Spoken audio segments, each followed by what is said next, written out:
Nagluto naman tayo ng biko ngayong araw na masarap din talaga lalo na pag may kape. Habang nagkakape nga ako noong nakarang araw ay bigla ako natakam dito sa biko dahil sa napanood ko nagluluto nito. Napakasarap din talagang magkape sa umaga lalo na kapag sinamahan mo pa ng mga katulad nitong kakanin. Ako nga yung tipo ng tao na hindi mahilig kumain ng kanin sa umaga, may kape lang ay solved na. Minsan nga ay napapaisip ako at bakit tumataas ang aking timbang ay palagi naman akong walang umagahan. Dati nga ang iniisip ko ay kung paano tumaba, ngayon naman ang pinoproblema ko na ay kung paano bumaba ang aking timbang kahit panay ang aking kain. Kaya nga ang iniisip ko na lamang dyan ay sakto lang ang aking timbang sa aking tangkad, kaya wag na natin problemahin. Mindset ba?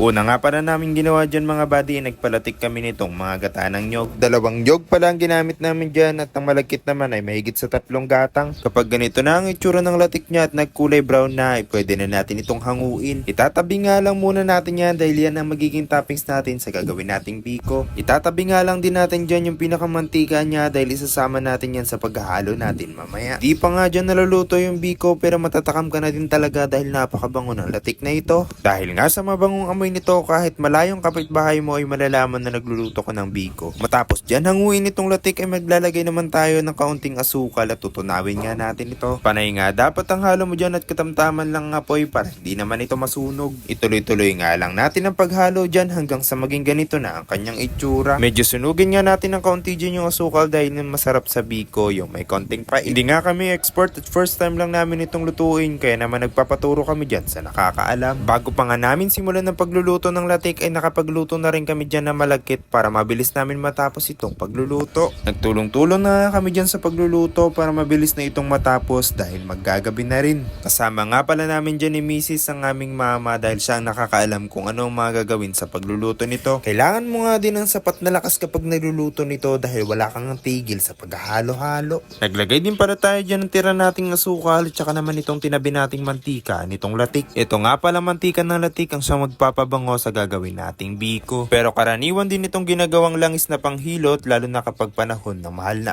araw. Hindi nga din mawawala sa mga handaan itong ang biko dahil isa ito sa mga paborito nating kakanin. Kahit nga maraming bagong putahe sa handaan ay hindi rin naman talaga magpapatalo itong biko dahil ito yung kinagisnan nating pagkain. Isa nga din ito sa masarap na niluluto ng aking inang Pe kapag may handaan doon sa amin. Espesyal nga ang version niya nito dahil pinaiibabawan niya pa ito na minatamis na gata ng nyog at saka ng condensed milk. Isa pa nga din sa paborito kong niluluto niya yung nilupak na kamuting kahoy. Kaya nga pag may handaan sa aming pamilya hindi rin naman talaga mawawala yung mga ganitong pagkain. Balik ko nga kayo dito sa aming niluluto at naglalagay na nga pala kami dito ng condensed milk para mas lalong sumarap. Iba din talaga kapag naglalagay tayo ng condensed milk dito sa ating biko dahil magiging mas makrema yung kanyang lasa. Ang biruan pa nga namin dyan ay sabi namin this is not your ordinary biko dahil maglalagay pa nga tayo dyan itong buko. Kung may Paris overload nga si Diwata ay meron naman tayong biko overload.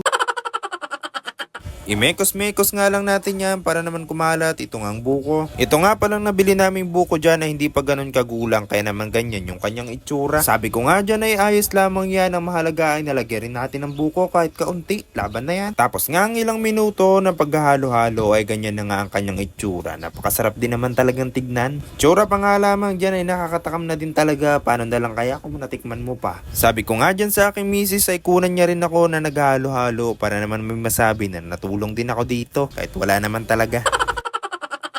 Pasensya na nga kayo dyan dahil hindi ko kayo mababahaginan dahil unti nga lamang itong aming niluto. Sana nga ay lumaki-laki din ang earnings natin dito sa Facebook para naman makapag-share tayo ng mga niluluto natin. Kung hindi nyo nga natatanong kung bakit sinimulan ko itong pagiging content creator ay bukod nga sa pangarap ko at para sa aking pamilya ay pangarap ko din talaga makatulong sa mga taong nangangailangan. Yun bang maging way tayo ng Panginoon na makapag-share tayo ng blessings sa ibang tao. Kaya sa simpleng pag-like, comment, share, and pag-follow nyo po ay part na rin kayo ng mission kong ito. Hanggang sa susunod mga buddy, maraming salamat.